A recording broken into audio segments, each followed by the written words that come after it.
Live from our 7 Tasmania studios, your nightly news with Kim Miller begins now. Good evening and thanks for joining us. Mental health patients are set to receive more support at home when they call for an ambulance. It's hoped a 2-year trial will help reduce emergency department presentations, but some are warning it won't address a shortage of mental health workers. Working together on the front line, police and clinicians joining the Ambulance Tasmania ranks to assist mental health patients in distress. This PACER response model is able to fit in that middle ground of mental health, which isn't always an emergency crisis and it's not a criminal issue. A first of its kind in Tasmania, the program has already helped 27 people since it launched last week. But HACSU is warning it won't fix staffing shortages in the mental health sector. That we're putting more resources at the bottom of the cliff rather than putting resources in at the front end where we need them, and that is specialist mental health staff in the community. Health professionals would be attracted to a state that wants to look at innovative ways in mental health. Sadly, a 68-year-old man died with COVID yesterday, Tasmania recording 656 new cases overnight, while 13 patients remain in hospital. These unfortunate circumstances are again a reminder that, of course, COVID is ever present, and we need to continue to be vigilant whilst we're going through this transition phase to living with COVID.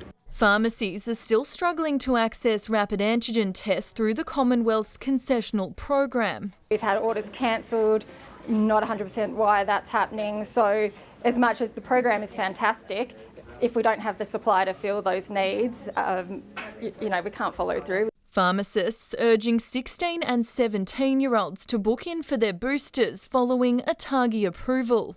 Eligible Tasmanians yet to have their third jab will soon need it to be considered fully vaccinated and to keep their vaccine certificate as the federal government awaits formal advice from ATAGI. We're likely to have from ATAGI over the course of the next week or coming weeks advice that the definition of fully vaccinated will require 3 vaccinations. A reminder from the country's top health officials that getting vaccinated is the best form of protection. Ainsley Kosh, 7 Tasmania News.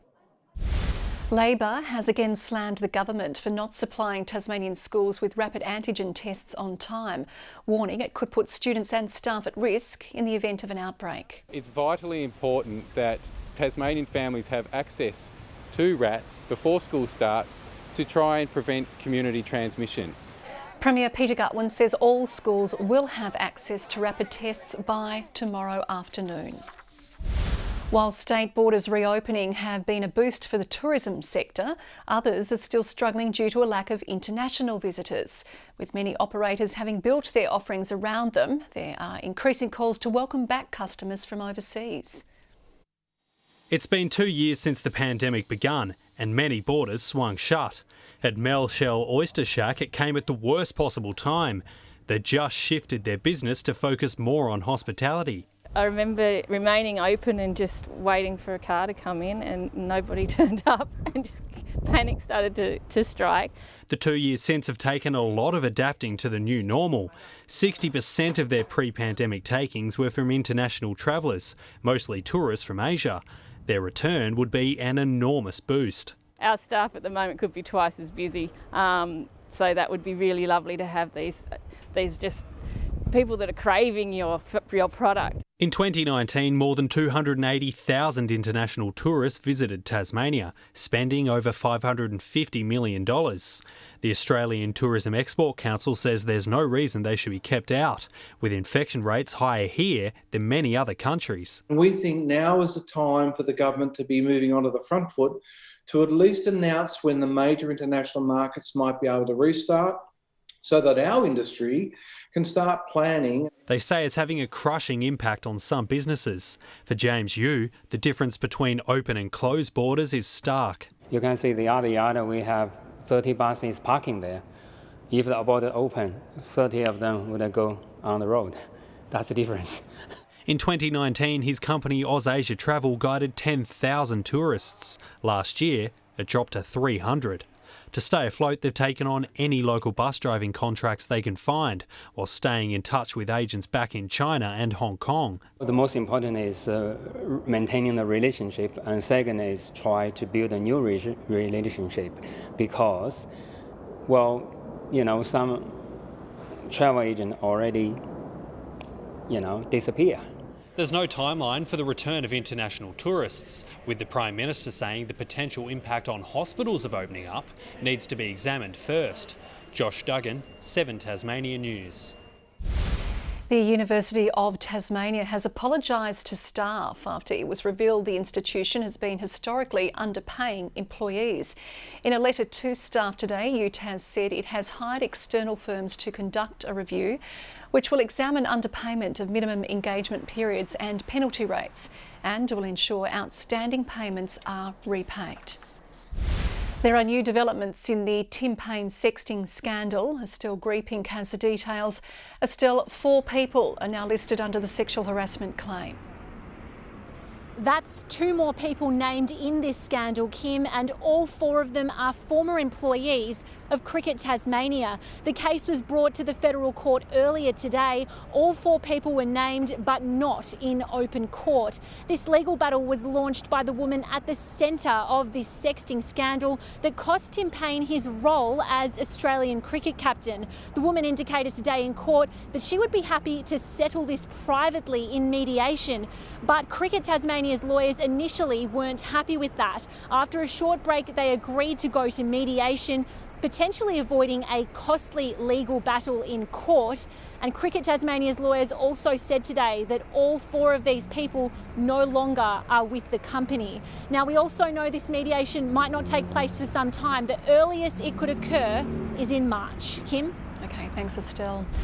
Well, a disgraced former Tasmanian Liberal MP's family violence order saga has returned to court. Adam Brooks has appeared again in the Burnie Magistrates Court via phone link after being accused of family violence by former partner Tanya Dennison. The matter was adjourned to March 3. Regional patients across 3 towns have been left with limited medical help after the registration of a local GP was temporarily suspended by the regulatory body. The doctor, who practices at Westbury, Evandale and Sheffield, claims he received the news out of the blue on Monday. It triggered a huge amount of cancelled appointments. We have patients that, you know, chronic conditions that have regular medication that has to be prescribed, and they don't have access to it at this point in time. The manager of the 3 clinics maintains a doctor's ban is due to administrative issues, not professional malpractice. It's hoped he'll be reinstated by the end of the month. Tasmanian butchers are grappling with a dire staff shortage, leaving job offers unfilled for months on end. Some believe the industry is dying a slow death, with low wages and negative stereotypes driving apprentices into more lucrative jobs. You've probably heard about the shortage of meat, but what about the lack of butchers? It's such a struggle and everybody's struggling. A plight GINA Stewart is only too familiar with. Her Launceston meat store is down 3 butchers. They've been searching since Christmas, yet they've had barely any interest from potential apprentices. I just don't know that they're motivated to do this sort of work. Around the corner, Max Quinn experienced similar trouble. Hopeless. Absolutely hopeless. Attracting young workers wasn't the problem, it was retaining them. I started one bloke off and he lasted 2 days, another bloke lasted a day, and just said it was too hard. Butchers in Hobart and the Northwest are also crying out for staff. Industry leaders believe it's not seen as a glamorous career, and low pay packets are also turning meat workers away into other essential trades like construction, which has almost doubled in apprentice numbers since June 2020. We need that workforce. Vocational education and training is so crucial to that. A new report into government services has revealed there are 2,000 fewer Tasmanian vet students than last year. Labor wants TAFE to be free to help fill the void in key industries. Our education system isn't geared to the labour market in the way that it should be. But for those on the front line of the shortage, there's only one option. We just keep battling on. Garth Burley, 7 Tasmania News. Labor has accused the state government of failing to boost Year 12 retention rates. The latest Productivity Commission report revealing Tasmania has the second lowest Year 12 completion rate in the country, behind the NT. This government does not have a plan to address education outcomes. It does not have a plan to support our schools and boost quality teaching and learning in our schools. Changes to the law we made in 2016 I think are benefiting when it comes to our retention, whether that be in the workforce, whether that be in vocational education and training, or indeed 11 and 12 through to tertiary. Just 59% of Tasmanian students have completed Year 12. A New South Wales man has begun his journey to run from Hobart to Cairns, conquering a half marathon distance every day for the next 7.5 months. Lachlan Spark will cover the length to Devonport before making his way interstate to continue along Australia's east coast. It's all to raise money for mental health charities, a cause close to the runner's heart. I've myself have had terrible depression over the years and have struggled to find a way to get through it, but I've always found that running for me was my medicine. After months of training in the lead-up, a fundraising target of $1 million has been set to reflect the massive challenge that lies ahead. Mr Sparks hoping the Tasmanian community will get behind him. More than 50 motorists have been stung in a major police operation targeting dangerous road users. Drivers in the north and northwest were nabbed for speeding, mobile phone and drug offences as part of the Road Safety Day of Action. Authorities focusing on the fatal 5 contributors to crashes. Country roads, back roads, through the city, so we're actually patrolling everywhere today, both high visibility and covert. Despite COVID, police say they will continue to conduct random drug and alcohol testing.